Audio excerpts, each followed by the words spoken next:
Another chance, Nyachela Mpincha. Inside Zimbabwe's correctional facilities, a quiet shift is taking root. Beyond punishment, there is purpose. Beyond confinement, there is a call for redemption. Makadi vazguru. Ndinofara chaizvo. Zita rangu ndinonzi Chief Superintendent Parole Takaza. Ndabva ku National Headquarters ku Rehab. Ndiri chairperson we Open Prison Selection Committee. Ndauya ndine vamwe vangu vese ava vamuri kuona ava. Ava ndiofficer in charge vekumarondera female open prison. Chazovapa mukana kuti vataure nemi pamusoro pechirongwa ichi. Ndofunga vamwe munenge uchinzwa kana kuchiona pamatelevhizheni. Handitika? Saka nhasi zuva renyu rekuti munge muchikwanisawo kupinda mumainterviews achaita kuti musarudzwewo kuendawo kumarondera open female prison. Chakanakira program iyi vaziguruka.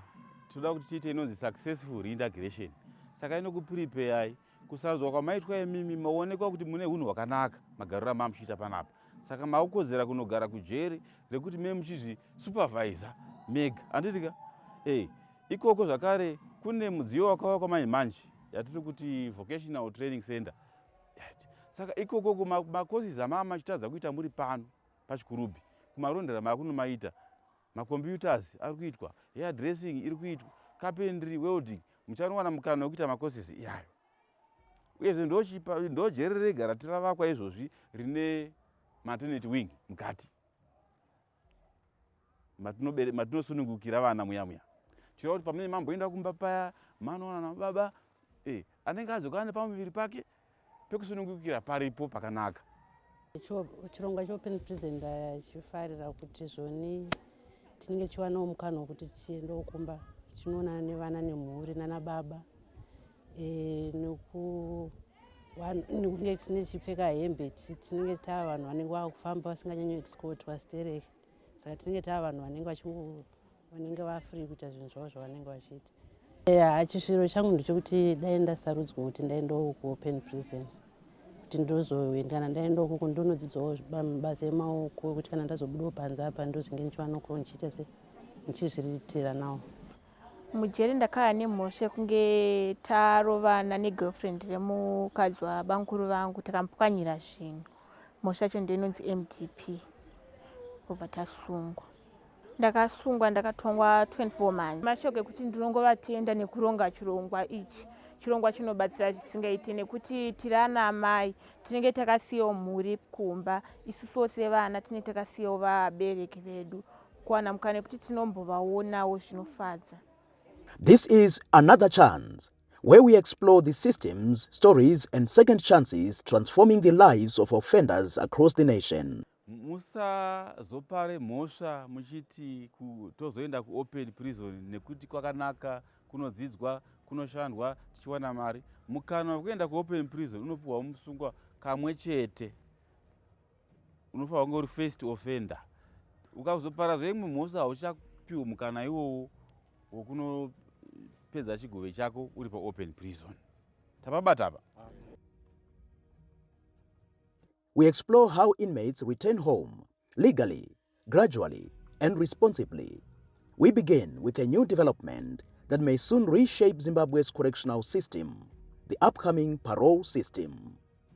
Saka parole system chirongwa chitsva chakauya nebumbiro remutemo idzva riripo izvozvi.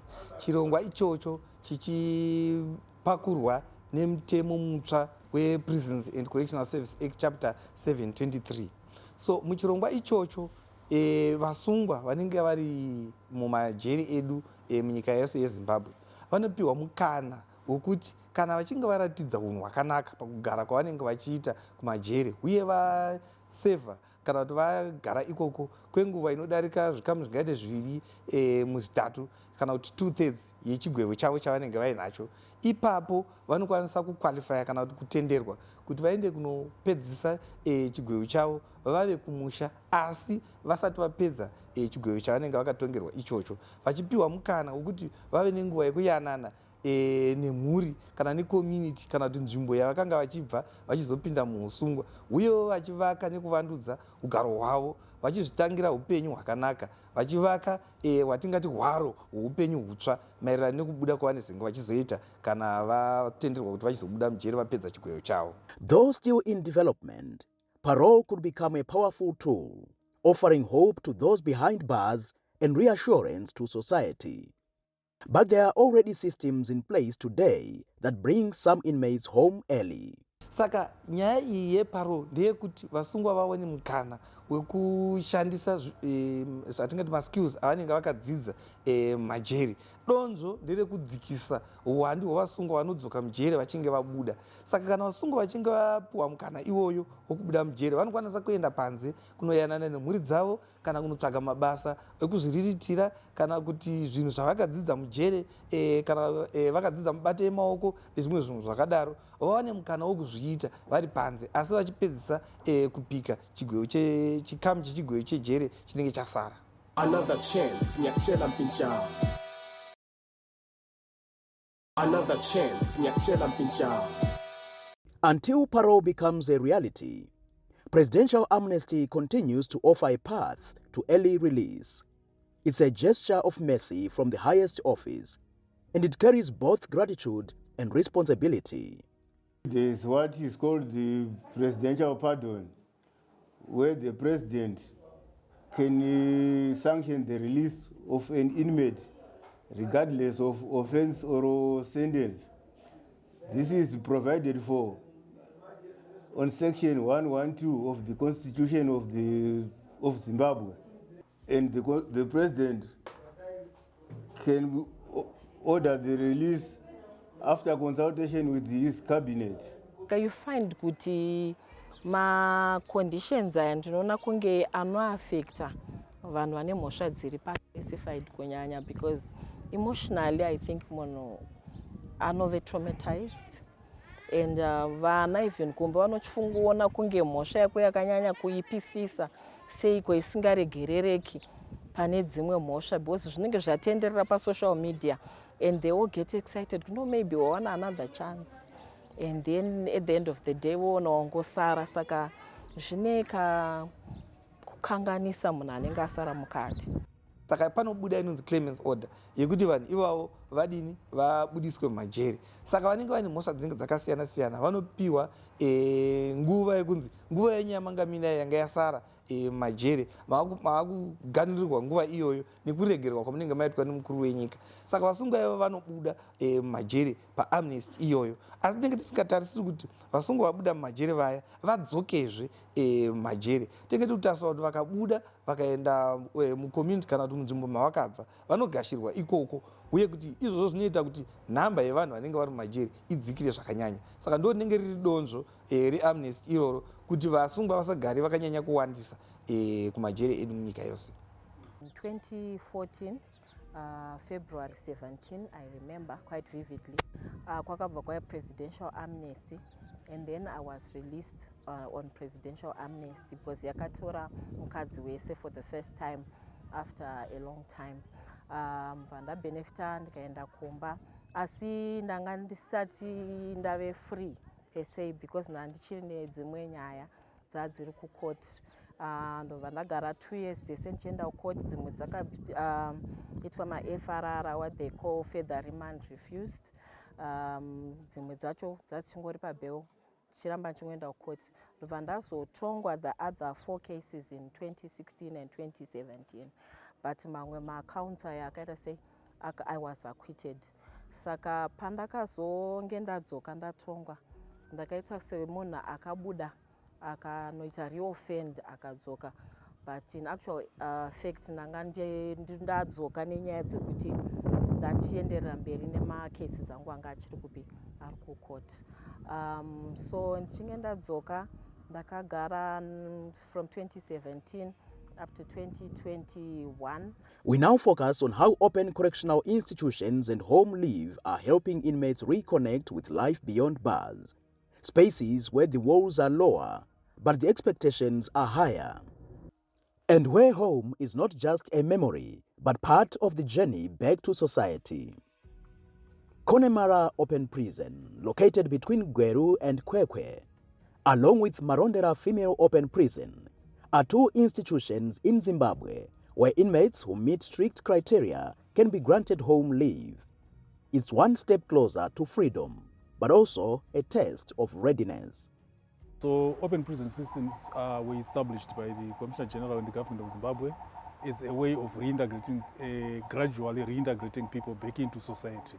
So we find that when they have to meet certain criteria, that makes them eligible to go and serve the remaining part of their sentences at an open correctional facility. And once they are there, they are given a privilege to visit their homes at least once a month. So during the course of a month, they can at least have 5 days during which they can spend the time with their loved ones at home. So this gives them an opportunity to gradually reintegrate, get accustomed to the changes in the socio-economic environment in which they are supposed to go back to after imprisonment. Vasungu pavanenge vaya kujeri, isusu ZPCS, chinangwa chedu chizhinji kuprotecta society. Saka patinosarudza munhu kuti azodzi akwana pachirongwa ichi, public safety first. Marisks ekuti kuti zvinokonzera njodzi dzekuti anganoparadza dzimwe mhosva kana kuti anganoabsconda kana kuzonzi ashayikwa paprison ndozvatinenge tichinyanya kutarisisa izvozvo. Saka tinozvitarisisa mukudai totarisa zvakare matongerwo akaitwa. Munhu anogona kunge akatongwa kuti 10 years but aseva here chikamu chinotarisirwa kuti anga aseva ari muclosed environment, uyezve maprograms api anga achiita kuti azonzi achirekomendwa kuti achienda kuopen. Saka mhosva yakapara inotariswa zvakare, sentence yaseva ari muclosed inotariswa zvakare, sentence yasara zvakare kuti achipedza chigove chake inotariswa zvakare, nekuti ida kuti maprograms mamwe akunopedzisa ari kuopen amaite kusvika amapedza asina kudimburirwa munzira. Saka tinenge tichishandisa selection criteria. That selection criteria ndo inenge ichiita ichitiguida kuti tatora the rightful candidates plus patinenge tichiti rightful candidates apa tinotarisa vanhu vanenge vane fixed board, vane good behavior, vane ndingangoti vane background yavo iri traceable zvokuti chero akanzi aabscond tinenge tichizwako kunomuwana. Tichange tichipinda muofisi umo unopinda uri umwe chete handitika imomo ndobatira zenge taakubvunzana mubvunzo ichaita kuti ukodzere kana kusakodzera kuenda kuConnemara Open Prison. Pamubvunzo yamuchabvunzwa imomomo iwe wakasungunuka kupindura mubvunzo chaunenge usina kunzwisisa wobvunzawo zvakare uyezve haumanikidzwi kupindura mubvunzo wacho. Tichiri tese sezvatambotaura tiri panze Timothy kuti uchazopinda pamberi pedare reOpen Prison Selection Committee, ndo mukana wako uyu handitika kuti upindewo muinterview. Chekutanga tingada kuzivawo mhosva yakapara mhosva yei? Theft of trust property. Unorevei Timothy kana uchiti theft of trusted property? Okay, ndandiri general manager pacompany pandaishanda, so ndaiauthorize matransactions epacompany, so pana handisina kuauthorize zviri pamutimu, saka ndomhosva yandakapara.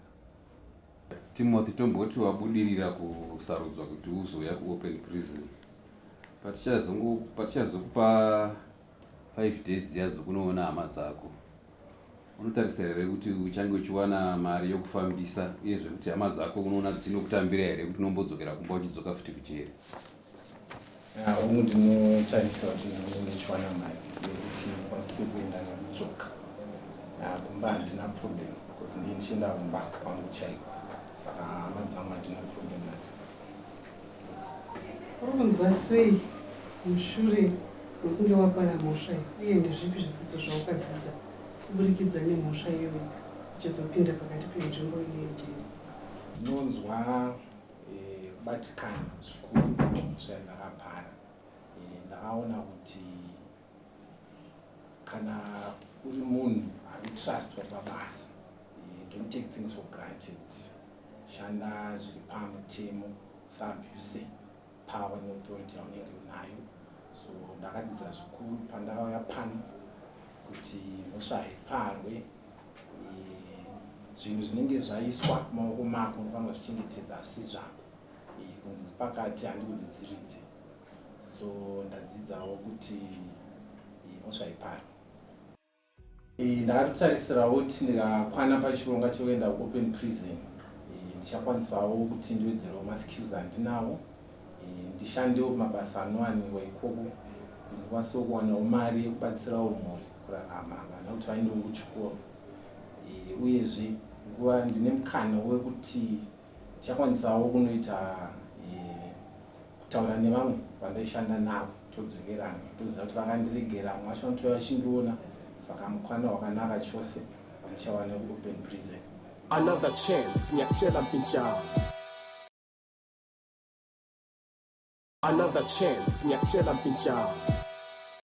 For those not at open institutions, the path to release may come through sentence expiry or remission, a legal reduction of sentence time based on good behavior and absence of prison offenses.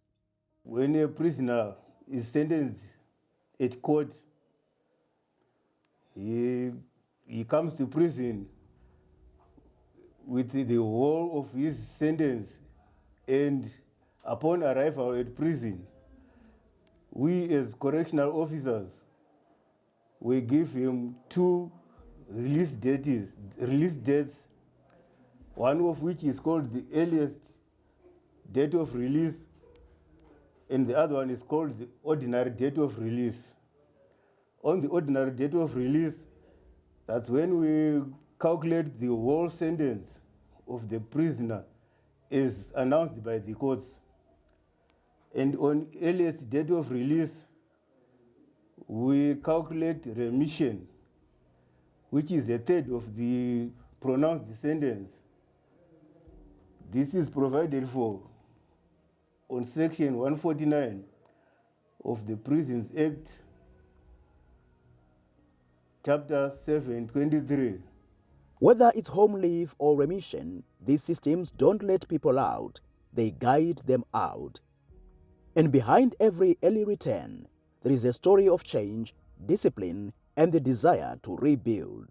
For example, if a prisoner comes to prison with a 9-year sentence, prisons are allowed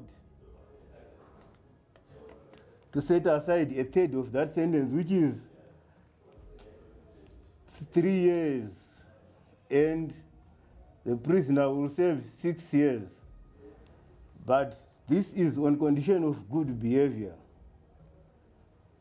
and the satisfactory industry, which means the behavior of the prisoner while serving his sentence is put into consideration in order for the prisoner to benefit full remission. When a prisoner commits an offense whilst in prison, they are what we call prison offenses. We are bound to try that prisoner, and we bring back or part of the remission into effect. So it's a privilege to get that wanted remission. It's not a right for the prisoner. Freedom is more than a legal status. It's a new life.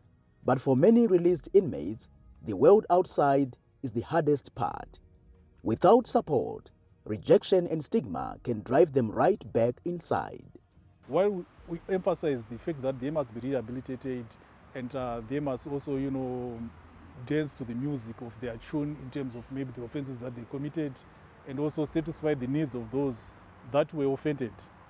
At the same time, we must also strike a balance between having them serving sentences and also creating a platform for them to reintegrate so that they become meaningful and contributing citizens to the nation of Zimbabwe. So the most that people can do when they see these people at home is to give them the support that they deserve. They're already serving their sentences.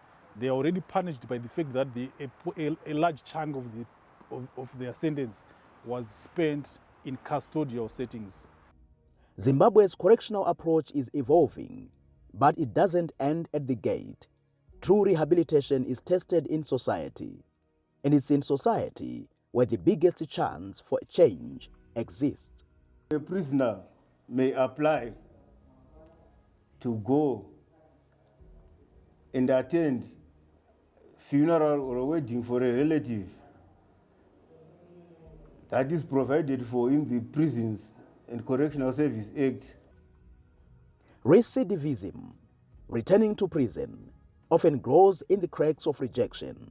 When jobs are denied, communities shut doors, and families stay silent.